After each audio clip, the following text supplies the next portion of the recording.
Bonjour tout le monde et bienvenue dans cette nouvelle vidéo. Comme vous avez pu le voir dans le titre, aujourd'hui on va parler voyage. Je me suis dit que c'était quand même la période, nous sommes en juillet, il y en a peut-être parmi vous qui vont partir en vacances en voyage, qui vont voyager à travers la France ou à travers le monde. Et donc je me suis penchée sur ma bibliothèque que vous voyez derrière moi et j'ai sélectionné à peu près 15 livres qui moi m'ont fait voyager à travers mes lectures. Ce sont évidemment des livres que j'ai vraiment beaucoup aimés, donc je vous les conseille. Ce sont des livres pour la plupart qui dépaysent, voilà, où on va dans différents pays du monde. J'en ai sélectionné 2 qui se passent en France, mais sinon tout le reste c'est à l'autre bout du monde et c'est toujours plaisant quand on voyage comme ça dans nos lectures. Pour ma part c'est assez ironique puisque j'ai 36 ans et je n'ai jamais pris l'avion de ma vie puisque j'ai une peur bleue de prendre l'avion, mais malgré ça j'adore voyager dans mes lectures en restant sur mon canapé, même si je rêverais d'aller dans plein de pays, mais pour l'instant je suis un petit peu bloquée par ma peur. On verra si ça part un jour, que j'arrive à affronter ma peur.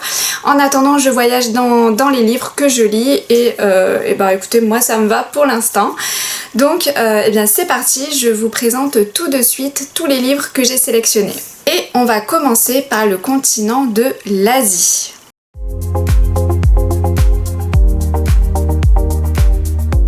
Le premier livre dont je vous parle dans cette vidéo, il s'agit de L'île aux papillons de Corinna Baumann. J'avais adoré cette histoire que j'ai lue il y a à peu près 10 ans.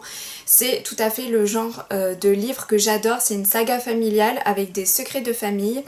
Et là, le pays où on va aller, c'est le Sri Lanka, puisque nous sommes dans le présent, nous suivons une jeune femme qui se rend au chevet de sa grand-mère qui est sur le point de mourir, et elle lui confie la tâche de découvrir des secrets, un gros secret de famille qui concernait son arrière-grand-mère. Et donc nous allons remonter jusqu'au 19e siècle, il me semble. Et voilà, à l'époque où le Sri Lanka s'appelait Ceylan, et qui était colonisé donc par les Anglais. Donc là dans le présent on est en Angleterre et donc Emily qu'on va suivre, elle va donc comme ça se rendre au Sri Lanka et on va avoir une alternance d'époque passé-présent et on va découvrir tout ce qui s'est passé à l'époque de son arrière-grand-mère. Et je me rappelle avoir été transportée complètement par cette histoire. Il y avait une magnifique histoire d'amour qui est quand même au cœur du secret de famille.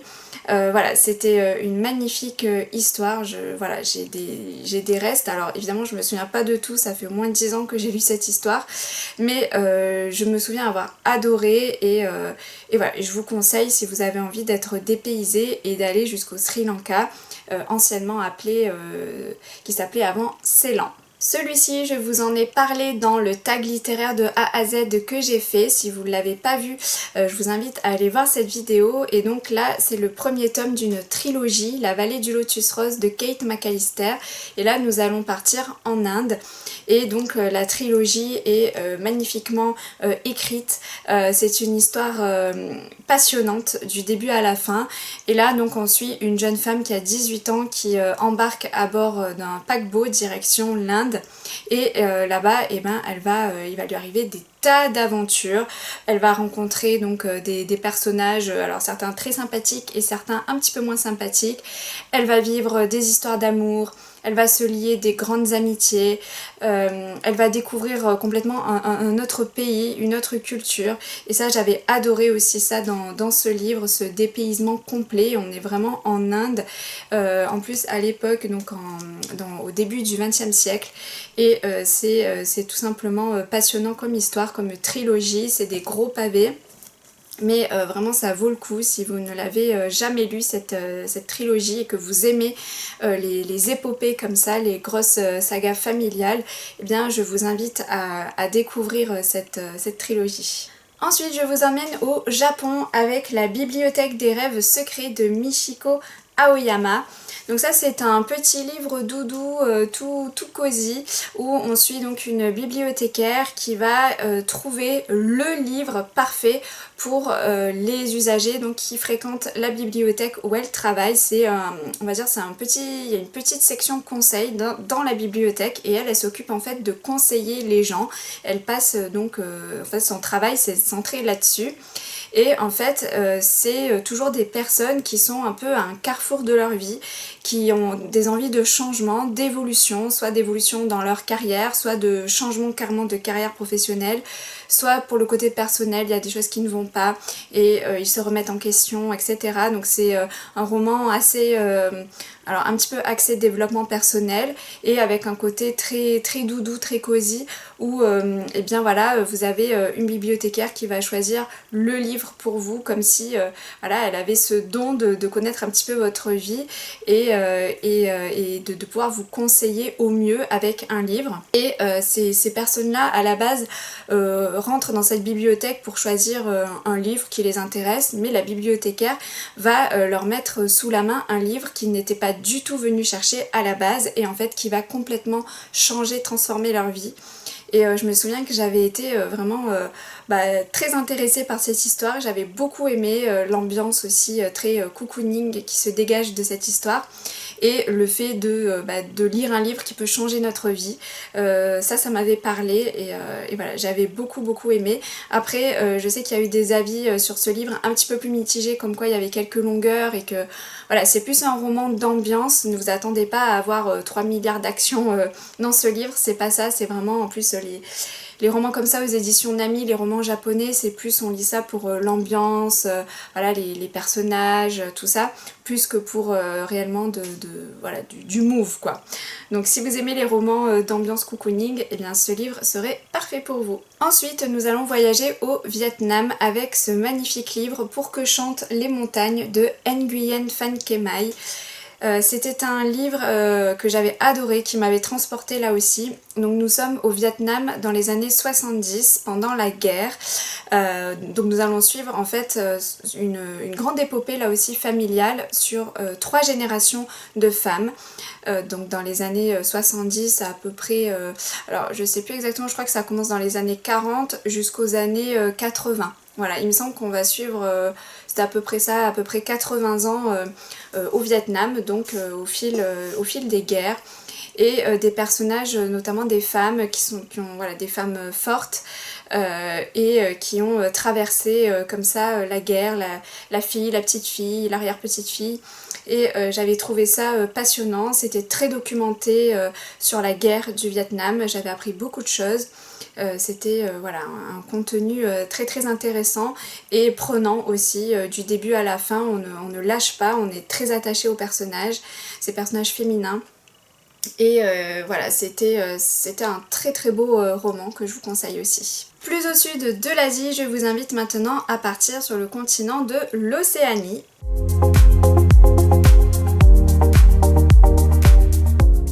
Et donc nous allons partir en Australie avec ce livre Au pays des eucalyptus de Elisabeth Arrand. J'ai lu 2-3 livres de Elisabeth Arrand et c'est une autrice que j'aime beaucoup, donc là je vous conseille notamment celui-ci. Là nous sommes en 1910, on va suivre une jeune femme qui vit de base en Angleterre et qui décide de changer de vie et qui va donc accepter un emploi de préceptrice au fin fond de l'Australie, dans le bush australien. Et donc évidemment à l'époque une femme préceptrice ça va être assez mal vu puisque quand elle arrive là-bas, les gens du village où elle va s'installer attendaient un homme. Du coup, ils sont très surpris de voir une femme, ils vont avoir du mal à lui faire confiance. Et petit à petit, cette jeune femme va savoir s'affirmer, s'imposer parmi tous ces habitants-là et prouver qu'elle aussi est capable d'être préceptrice, institutrice. Et bien sûr, il va lui arriver des tas de choses. On va lui mettre des bâtons dans les roues, etc. On va suivre ses histoires aussi personnelles. Et le roman était super dépaysant avec des magnifiques descriptions du bush australien. J'aime beaucoup les romans qui se passent en Australie puisque pour moi l'Australie c'est vraiment le pays mais le plus au bout du monde possible. Et c'est vrai que plus c'est loin de la France et plus j'ai tendance à être captivée parce que bah voilà, moi qui n'ai jamais voyagé, je suis facilement, je peux être facilement omnubilée ou avoir cet effet waouh, y compris que ce soit dans les films ou dans les livres que je lis avec des descriptions parce que bah, ce sont des paysages que je n'ai pas du tout l'habitude de voir, des coutumes, du folklore, etc. que je n'ai pas l'habitude et je suis toujours curieuse de voir ça. Encore une fois, hein, ma peur de l'avion, bref, et du coup voilà. J'avais adoré ce roman, le contexte historique aussi était très intéressant. Voilà, moi ça avait été un coup de cœur au pays des eucalyptus. J'avais vraiment beaucoup aimé cette histoire, donc n'hésitez pas à le découvrir si vous tombez dessus. À côté de l'Australie, nous avons une île qui s'appelle la Tasmanie et c'est là où nous allons partir avec ce livre L'île aux mille couleurs de Tamara McKinley. Elle aussi, Tamara McKinley, c'est une autrice très connue pour faire des romans dépaysants qui se passent également à l'autre bout du monde, notamment en Australie, en Tasmanie. Donc là on va suivre une jeune femme qui est originaire de Tasmanie mais qui vit actuellement en Angleterre. Et un beau jour, elle va recevoir un héritage, elle va hériter d'un cheval de course, donc en Tasmanie, du coup elle va faire le voyage jusque là-bas. Mais pour elle c'est compliqué puisque elle s'est fait rejeter par sa mère et sa mère vit toujours là-bas. Et il va y avoir évidemment des secrets de famille, donc vous savez, vous connaissez mon amour pour les secrets de famille et les sagas familiales. Du coup voilà, c'est là-bas elle va voilà, se heurter à pas mal de choses et faire face à son passé familial. Voilà, j'avais aussi beaucoup aimé ce livre, Tamara McKinley aussi j'aime beaucoup, j'en ai pas lu tant que ça mais le peu que j'ai lu j'ai beaucoup aimé. Et là aussi nous sommes évidemment dépaysés par les descriptions voilà, des paysages tasmaniens. Voilà, donc c'est un livre aussi que je vous conseille pour cet été. Nous poursuivons notre voyage maintenant avec le continent de l'Afrique.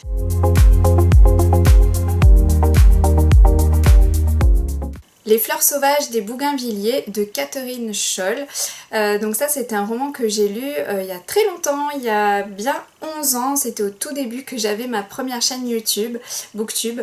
Et je me souviens que j'avais beaucoup aimé cette histoire qui m'avait également dépaysée. Donc là nous sommes au Tanganyika. Il me semble que le Tanganyika c'est l'ancien nom pour la Tanzanie si je ne dis pas de bêtises. Et donc là on va suivre une femme qui va suivre son mari jusqu'en Afrique. Nous sommes dans les années 40 et elle pensait vivre une aventure palpitante avec son mari en Afrique. Donc au Tanganyika, mais là-bas pareil, elle va se heurter à pas mal de problèmes, notamment des problèmes de couple. Ça va être compliqué avec son mari, il va avoir une attitude complètement différente de l'homme qu'elle connaissait jusque-là. Et donc voilà, elle va faire des rencontres et puis voilà, tout ce qui est animaux sauvages, terres arides, habitants des fois un petit peu hostiles. Voilà, une femme blanche dans ces années-là qui vient s'installer dans ces pays, voilà, c'est pas toujours bien vu et voilà, du coup c'est le destin en fait de cette jeune femme que l'on va suivre et je me souviens que j'avais beaucoup aimé, j'avais été transportée aussi par cette histoire, il y avait quelques longueurs je me souviens. Mais vous voyez, ça fait 11 ans que je l'ai lu et je me souviens encore quand même de pas mal de choses de ce livre. Voilà, si vous avez envie d'être dépaysé, eh bien Les fleurs sauvages des bougainvilliers peut faire le job. J'avais également beaucoup aimé Les amants de la terre sauvage de Catherine Scholl aussi. Donc il me semble que l'autrice doit habiter en Afrique ou en tout cas a vécu en Afrique parce que je crois que ses intrigues se passent souvent en Afrique. Donc ça c'était une très belle histoire d'amour. Donc là voilà, c'est plus axé sur la romance il me semble dans mes souvenirs. Du coup là on va suivre une femme qui va s'installer, qui est installée déjà en Afrique avec son mari depuis quelques années. Ils ont un complexe hôtelier donc pour touristes mais ça va de mal en pis. ils ont de moins en moins de réservations, de moins en moins de clients, et en plus leur couple bat de l'aile, ils sont vraiment sur le point de se séparer, et tout à coup ils ont une opportunité de clients puisqu'il y a Hollywood qui débarque pour le tournage d'un film. Ils doivent en fait tourner les dernières scènes et ils demandent à ce que ce soit tourné justement dans cet hôtel. Du coup et ben voilà, ils sont heureux de pouvoir avoir des clients. Sauf que donc l'héroïne de ce livre va être immédiatement attirée par l'acteur principal qui joue dans ce film là.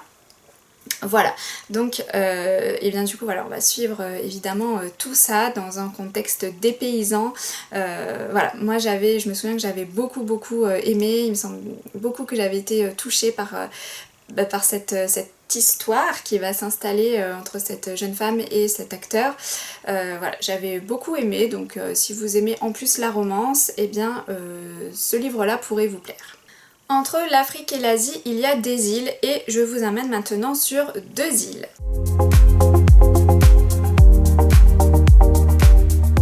Tout d'abord, les îles Maldives avec une île de Tracy Garvey Graves. C'est un livre que j'avais vraiment beaucoup aimé puisque je l'ai lu 2 fois. C'est une romance contemporaine, donc là pour le coup c'est vraiment axé romance pure, donc si vous n'aimez pas la romance, je vous déconseille ce livre parce que là c'est vraiment axé sur la romance, où nous allons suivre donc une jeune femme qui a été embauchée pour donner des cours à un jeune homme de 17 ans il me semble qu'il a au début de l'histoire, et elle, bon, elle est un petit peu plus âgée, je crois qu'elle a 10 ans de plus, et sauf que quand elle va se rendre, elle prend l'avion donc avec ce jeune homme, et ils vont malheureusement se scratcher en plein milieu d'une île déserte où il n'y a personne. Du coup ils vont tenter tous les deux de survivre, et bien petit à petit, vous imaginez bien, tous les deux sur une île déserte, il va commencer à y avoir des sentiments qui vont commencer à naître entre ces deux-là. Donc au début c'est vrai que ça peut paraître un petit peu problématique puisqu'il est mineur, il a 17 ans et elle il me semble qu'elle doit avoir 26-27 ans. Mais voilà, pendant un bon moment voilà, il ne se passe rien, c'est plus de l'affection on va dire qu'il y a entre eux, etc. Mais voilà, ce jeune homme va grandir puisqu'évidemment sur cette île ils ne vont pas y rester quelques semaines, hein, le temps va vraiment durer. Et après voilà, on va le suivre vers 18-19 ans, et voilà, et à partir de là il va commencer à se passer des choses entre eux, et pendant tout ce temps là on va les voir survivre en fait, essayer de trouver à manger, essayer de faire un abri, construire un abri, etc. Voilà, c'est un petit peu Robinson Crusoe façon moderne et façon romance. Voilà, donc moi j'avais beaucoup aimé en fait tous ces côtés là, j'avais adoré en fait voir les sentiments qui naissent entre les deux personnages, et cette tension qu'il va y avoir entre eux, et qui vont tenter de combattre au début pendant longtemps, ils vont combattre leurs sentiments et être beaucoup dans le déni, et de voir que petit à petit voilà, ça prend forme et que ça grandit. Et également le côté survival, donc un peu voir comment tout ce qu'ils mettent en place pour tenter de survivre, et essayer de trouver de l'aide quoi. Voilà, donc si vous aimez la romance, je vous conseille ce livre là que j'avais vraiment adoré. Et ensuite nous partons sur les îles Marquises avec Au soleil redouté de Michel Bussy. Donc là nous sommes donc sur une île avec 5 femmes il me semble, qui vont 5 actrices voilà, qui vont participer à un atelier d'écriture organisé par un célèbre auteur de best-seller. Voilà, ils vont faire des petits jeux, enfin voilà, il va y avoir des choses, sauf que ces petits jeux vont finir en piège meurtrier, puisque les meurtres vont commencer à apparaître sur cette île où il n'y a personne. Voilà, ça va être très angoissant comme atmosphère. Je me souviens que j'avais vraiment été happée, comme évidemment la plupart des livres de Michel Bussy, et celui-ci avec un retournement de situation, mais voilà, impossible à deviner. D'ailleurs j'aime beaucoup la phrase que Michel dit ici: j'aime qu'entre le point de départ de l'histoire et la dernière page, la résolution paraisse impossible. Et c'est exactement ça en fait, jusqu'au bout on va se dire mais voilà, qu'est-ce qui se passe? Comment c'est possible? Et en fait à la fin, quand on a la résolution et quand on a l'explication, on tombe des nues, vous êtes très fort si vous devinez cette fin. C'est une des fins que j'ai préférées en fait dans Michel Bussy, est très fort pour ça. Mais ce genre de fin avec un twist énorme comme ça, voilà, ça c'est du Michel Bussy tout craché. Et on a également évidemment des descriptions des îles Marquises, on est complètement dépaysé. Voilà, si vous avez envie de vous évader sur une île et d'être happé par une histoire vraiment qui vous tient en haleine, eh bien n'hésitez pas avec celui-ci. Je continue avec le continent de l'Amérique, donc il y aura l'Amérique du Sud et l'Amérique du Nord.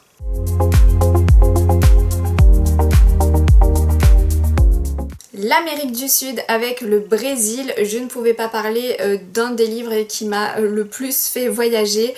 Le tome 1 des 7 sœurs, donc Maya de Lucinda Riley.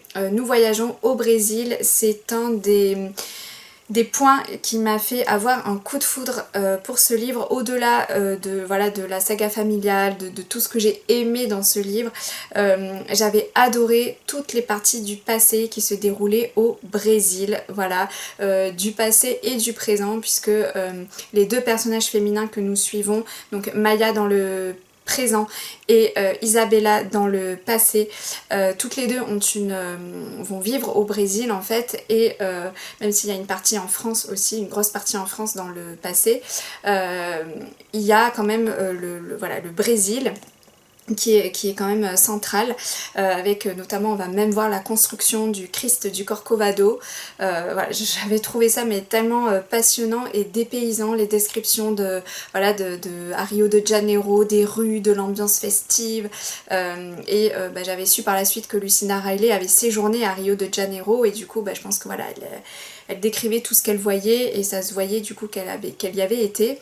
Voilà, là le Brésil, Rio de Janeiro, on y est quoi, on s'y croirait, et pour moi ça avait vraiment participé à ce coup de foudre littéraire que j'avais eu pour mon livre préféré de tous les temps. Voilà, et voilà, et après je m'étais mis à écouter aussi des musiques qui me faisaient penser au Brésil, à Rio de Janeiro, bref, voilà, j'avais eu un coup de foudre comme je vous dis, donc voilà, je vais pas m'étaler sur les 7 sœurs, je pense que vous connaissez assez mon amour pour cette série, mais en tout cas sachez que si vous saviez pas où se passait le tome 1 des 7 sœurs, si vous n'avez jamais lu, et ben sachez que une bonne partie qui se passe au Brésil. Ensuite, nous partons aux États-Unis avec La promesse du Mississippi de Luz Gabas. C'est un livre que j'avais lu l'année dernière, je vous en avais fait d'ailleurs une petite vidéo, je l'avais lu l'été dernier, ça fait tout pile un an, c'est ça devait être en juillet 2025 que j'avais lu ce livre, et j'avais vraiment beaucoup aimé. Alors c'est un gros pavé, hein. Il fait plus de 700 pages, 730 pages à peu près. Et là donc on va suivre, donc c'était un roman très très complexe avec beaucoup d'éléments, donc on est aux États-Unis mais on va aussi voyager un petit peu, on va aller un petit peu en France, en Espagne, un petit peu au Mexique aussi me semble, non à Cuba, pas le Mexique, à Cuba, voilà, mais les États-Unis sont quand même au centre de cette histoire, donc là c'est un roman vraiment purement historique. Nous sommes en 1763 en Louisiane, et donc à l'époque on va dire des guerres de territoire, donc entre les Espagnols, les Anglais, les Indiens qui évidemment résistent pour garder leurs terres puisqu'ils se font envahir par les Européens. Et on va suivre notamment une jeune femme qui va évoluer au milieu de tout ça avec sa famille. On va suivre son histoire familiale, son histoire d'amour interdite avec un Indien que j'ai trouvé magnifique. Voilà, c'est une épopée, là aussi une épopée historique sur plusieurs années. C'est une histoire passionnante si vous aimez l'histoire avec un grand H. Et là on a vraiment une partie de l'histoire des États-Unis qui est super intéressante. Il y avait même des personnages réels qui ont vraiment existé. À la fin on nous dit en fait les personnages, certains personnages que l'autrice a évoqués dans son livre, et ça c'est super en fait quand il y a vraiment une part de réalité dans ce qu'on lit. Voilà, j'avais trouvé ça passionnant, donc c'était un très beau livre sur un pan en fait de l'histoire des États-Unis. Et ensuite on va aller un petit peu dans le froid en Alaska avec Alaska Wild de K.A. Tucker. Donc là c'est une romance contemporaine que on qualifie de slow. Voilà, moi j'adore les romances slow burn, c'est-à-dire qui prennent leur temps et où le premier bisou des personnages apparaît vraiment vers la fin du livre, et en fait tout le long du livre on voit en fait la naissance des sentiments.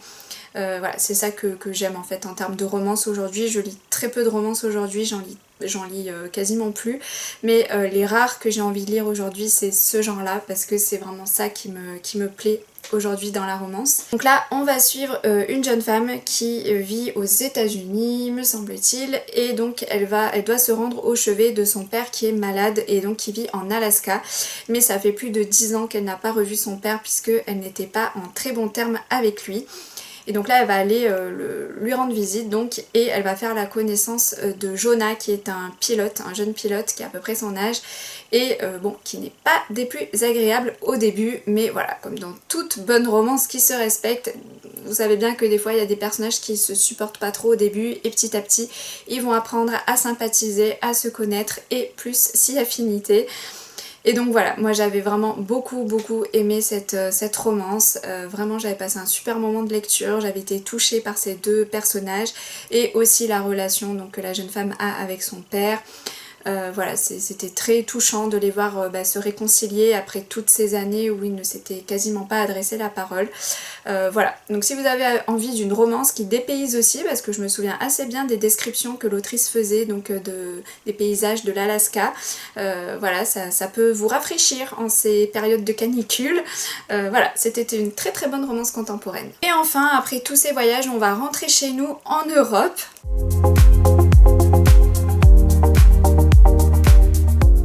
Italie avec Meurtre à la page de T.A. Williams, donc plus précisément en Toscane. Donc là je vais pas m'étaler puisque ce livre là je vous en ai déjà parlé plusieurs fois, ça a été un coup de cœur pour moi. C'est un cozy mystery où on suit donc un ancien inspecteur qui va participer à un atelier d'écriture dans une villa en Toscane avec d'autres écrivains en herbe, et un beau jour il va y avoir donc un meurtre et donc il va reprendre un petit peu ses anciennes fonctions.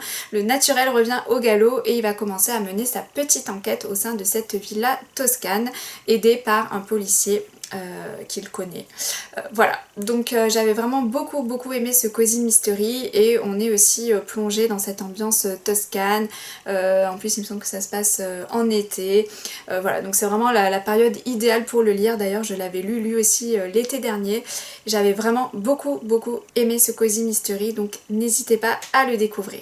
Et enfin on rentre chez nous en France avec ce livre J'ai passé ma vie à t'espérer de Elodie Strong. Donc ce livre se passe en Bretagne. Pour moi c'est un petit peu dépaysant parce que la Bretagne c'est quand même assez loin de chez moi. Du coup moi ça me dépayse. Après vous, si vous vivez en Bretagne, effectivement vous allez peut-être pas voyager. Mais bon, pour ceux qui vivent un petit peu éloignés, je vous conseille très fortement cette romance contemporaine, donc où nous suivons une jeune femme qui va aller à la recherche en fait de son père qui a mystérieusement disparu il y a 18 ans, et donc elle va se rendre à Quiberon donc en Bretagne, et là-bas elle va faire la rencontre de Maël, un jeune guide touristique qui va l'aider dans ses recherches. Donc ça va être un petit peu une chasse au trésor, un peu une piste puisque voilà, il va y avoir différents indices et elle va devoir voilà, c'est sur la recherche en fait de son père, et petit à petit il va évidemment y avoir une petite histoire qui va commencer à s'installer entre elle et Maël. Donc moi j'avais vraiment beaucoup aimé cette romance contemporaine, c'était très touchant aussi, que ce soit l'histoire familiale de Lilwen, l'héroïne, comme la romance qui va s'installer entre elle et Maël. Et bien sûr les paysages bretons qui sont très bien décrits, on s'y croirait. Voilà, pour des personnes comme moi qui ne vivent pas en Bretagne et qui sont déjà allées en vacances là-bas, c'est vrai que ça fait du bien, et voilà, ça dépayse quand on n'est pas du coin.